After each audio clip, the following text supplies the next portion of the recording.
class valedictorian and a physics major at St. Mary's, Rick Paul from the class of 1966 went on to earn his PhD from Harvard University, kicking off an illustrious career in biophysics, beginning as a teaching fellow, research fellow, and instructor at Harvard during the 1960s through the 70s.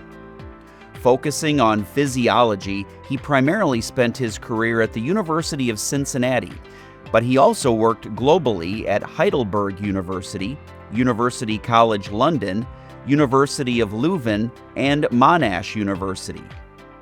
His research interests focus on the mechanisms underlying the control of smooth muscle contractility and its coordination with metabolism. Using gene-altered mice has opened new avenues for studying basic smooth muscle mechanisms and diseases, from coronary artery vasospasm to hypertension. Personally, we have been friends for years. We got to know each other on campus, but we spent a lot of time together at reunions. He was the sophomore class president. I was his campaign chairman. One of the very interesting things about Rick as a physics major at St. Mary's is that his wife, Pat, a student at the College of St. Teresa's, took numerous classes at St. Mary's in physics. As far as Rick is concerned, Pat's an alumnus of St. Mary's as much as he was of St. Teresa's. He certainly made the most of his time at St. Mary's. Again, St. Mary's, like Harvard, was very lucky to have Rick. I thought at the time it was extraordinary that someone from St. Mary's from the class of 66 would have been accepted by Harvard. And I think it's extraordinary for Harvard to have gotten Rick.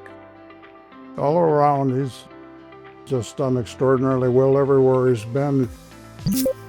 Dr. Paul was named Professor Emeritus at the University of Cincinnati in 2012, the same year he and his wife Pat, College of St. Teresa 1966 graduate and PhD, moved to Lawrenceburg, Indiana.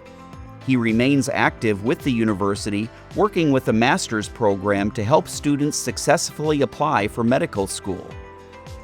Throughout his career, he published nearly 300 articles and received multiple national accolades as well as substantial grants. After my graduation from the University of Cincinnati, he hired me to work in his lab as a lab assistant. During that time, I expressed my interest in going to medical school. So I told him that this is what I want to do. And to my surprise, he says, okay, that's great. He encouraged me while I was working, taking classes. He also wrote a good letter of recommendation, which the dean asked me, what did you do to this guy? He is a mentor, widely published and well-respected. He's a very tender type of individual. He's patient. He has this ability, methodical. He's a very calm, not reactive to others, even when the situation requires people to act differently.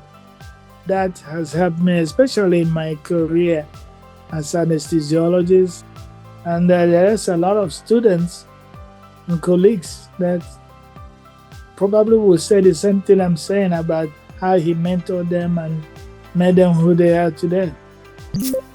The Pauls have also focused time and talent on their community in multiple ways. Dr. Rick Paul is also involved in the area's judicial panel, serving as chair. This panel reviews all citations issued by the sheriff's deputies, boat patrol, architectural committee, and others. The couple also volunteers at a food pantry called Dearborn County Clearinghouse. They, led by a program Pat developed, help put together 500 packages of weekend food and distribute them to 9 eligible elementary schools in Dearborn County. I was in the transportation industry, so I brought management skills and insurance and knowledge and claims and handling and litigation management. And Rick was in the educational and in the medical science expertise. So we were like two different vegetables, and we were retired and we needed to give back to the community and replace our vocational hours with the volunteering hours. Rick never lost his desire to teach. No matter how far he went, where he went, he was always reaching out, touching people. It was very interesting to see him in action, seizing the opportunity to educate someone. Rick has always been very good at explaining and sharing his exuberance for the field that he was participating in. He wants people to search out and do something that they enjoy, a labor of enjoyment rather than just a labor of task and toil. He would mention from time to time, the experience of college, the interaction with the students and also with the faculty. He really appreciated what people had done for him.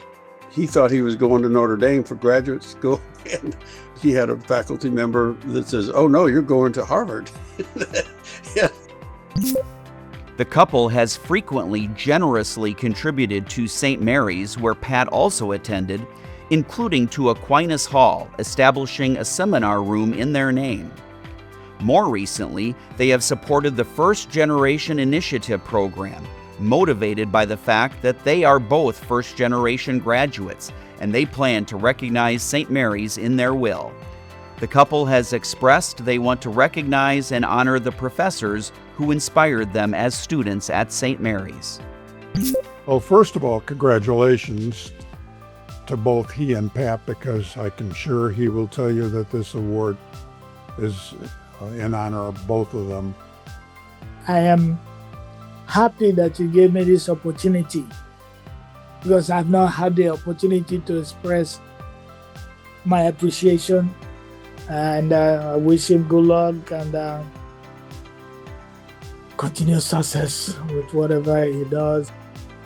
First of all, I'd like to tell him that congratulations, and that he needs to keep up the good work, that there's people out there that don't know him yet, that he could still have an effect upon.